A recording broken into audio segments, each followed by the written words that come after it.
Fear is the path to the dark side. Here's yet another story that these guys aren't covering. It's a story much like Little Red Robin Hood standing up to the big bad wolf.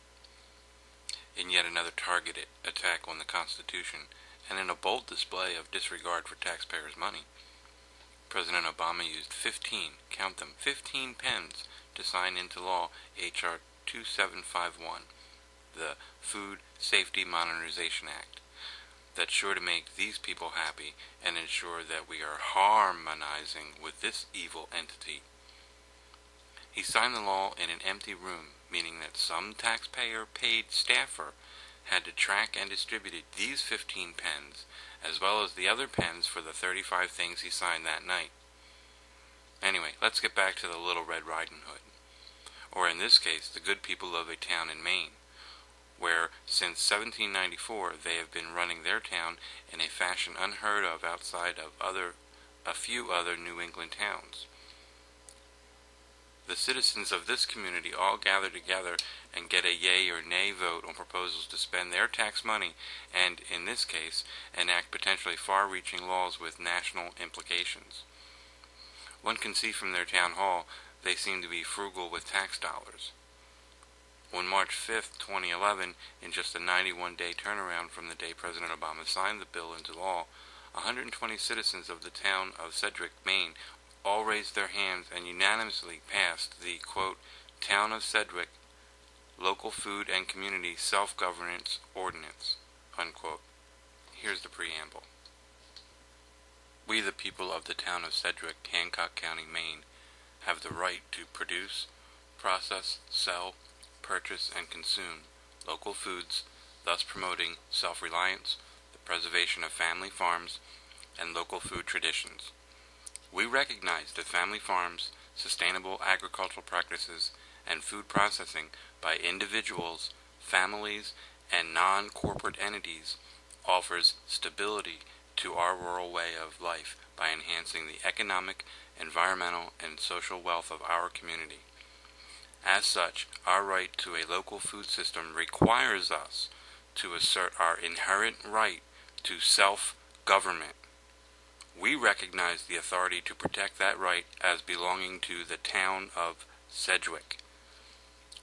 We have faith in our citizens' ability to educate themselves and make informed decisions. We hold that federal and state regulations impede local food production and constitute a usurpation of our citizens' rights to foods of their choice. We support food that fundamentally respects human dignity and health, nourishes individuals and the community, and sustains producers, processors, and the environment. We are therefore duty-bound under the Constitution of the State of Maine to protect and promote unimpeded access to local foods.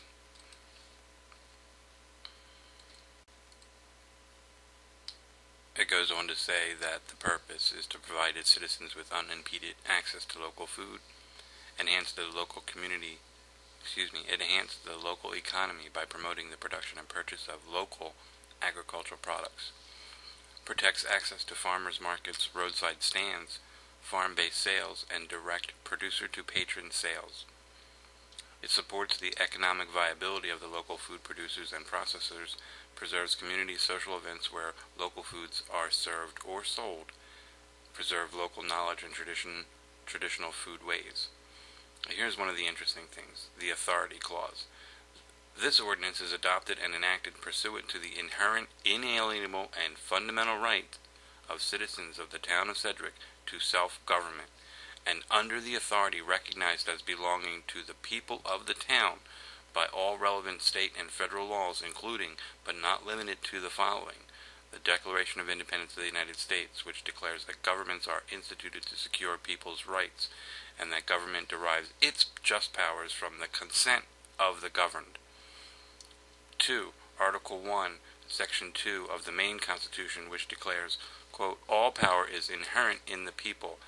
All free governments are founded in their authority and instituted for their benefit, and they have therefore an unalienable and indefensible right to institute government and to alter, reform, or totally change the same when their safety and happiness requires it."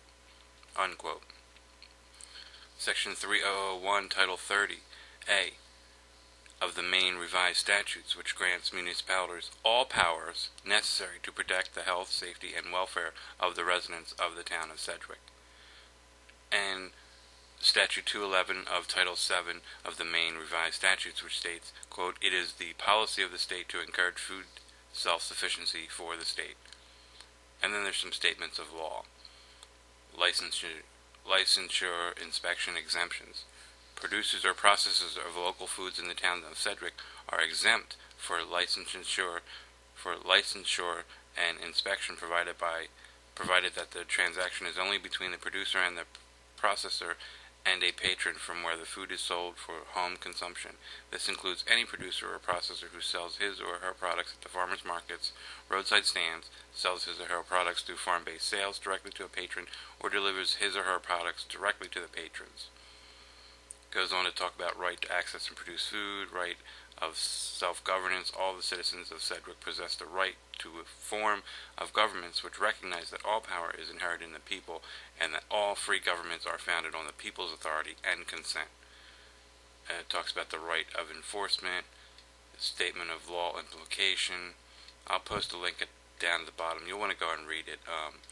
It's, wow, good for them. I mean, they're totally standing up and doing it legally,